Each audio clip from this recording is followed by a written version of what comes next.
పప్పు తయారీ విధానం చూపిస్తాను. ఉడకబెట్టిన గుడ్లు, మైదా పిండి కలిపి పెట్టిన ఉల్లిపాయలు, దానికి కావాల్సిన కర్రీ కావాలి కదా, కర్రీ కోసం ఉల్లిపాయలు, టమాటా,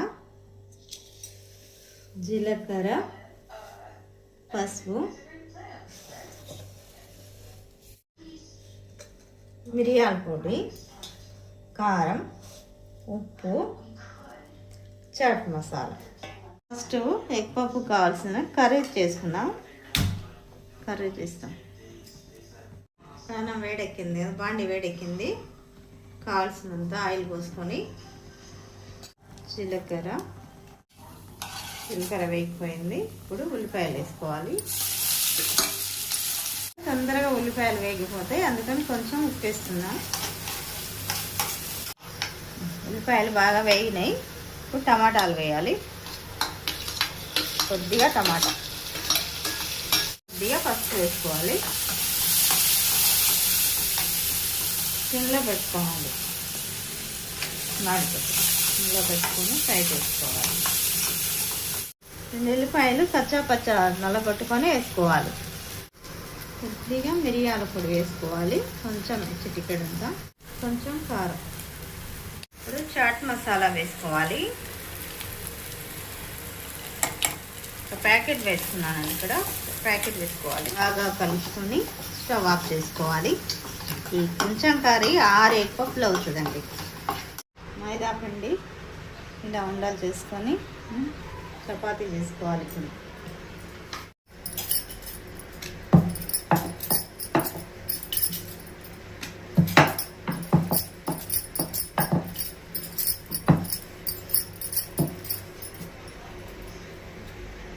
పైన ఆయిల్ రుద్దుకోవాలి.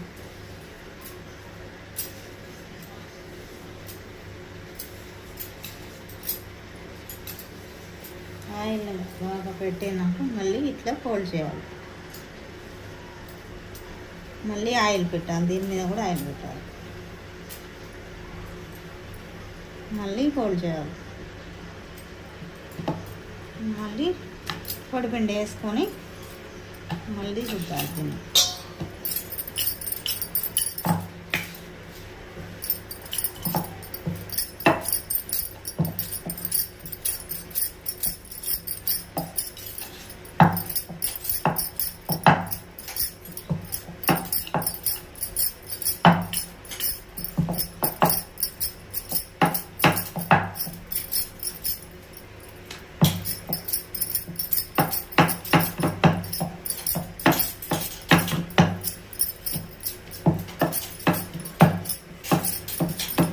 మళ్ళీ ఆయిల్ పెట్టాలి.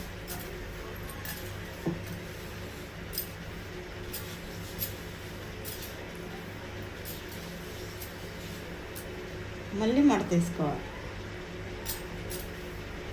మళ్ళీ ఆయిల్ పెట్టి మళ్ళీ మడతేయాలి.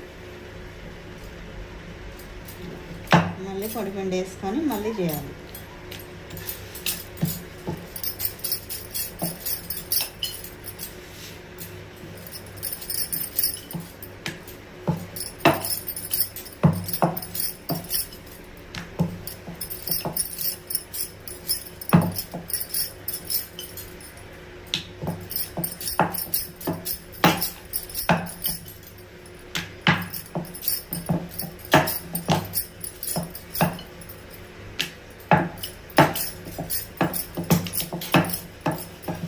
ఇప్పుడు దీనిపైన కర్రీ పెట్టుకోవాలి.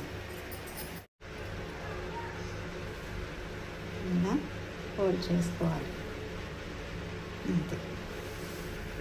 అన్ని ఎగ్ పప్పులు ఇలా తయారు చేసుకోవాలి. ఇలా చేసుకున్నాక ఎగ్ ఉంది కదా, ఎగ్గు పచ్చి ఎగ్గు ఇట్లా గిన్నెలో కొట్టి ఇట్లా బాగా కలుపుకొని పైనుంచి రుద్దాలి. ఇలా అన్నింటికి పైనుంచి పోయాలి. అన్నీ ఇట్లా చేసుకొని ఓవెన్ ఉంటే ఓవెన్లో కానీ పెట్టుకోండి. ఓవెన్ లేకపోతే ఎయిర్ ఫ్రైయర్లో పెట్టుకోండి. ఇట్లా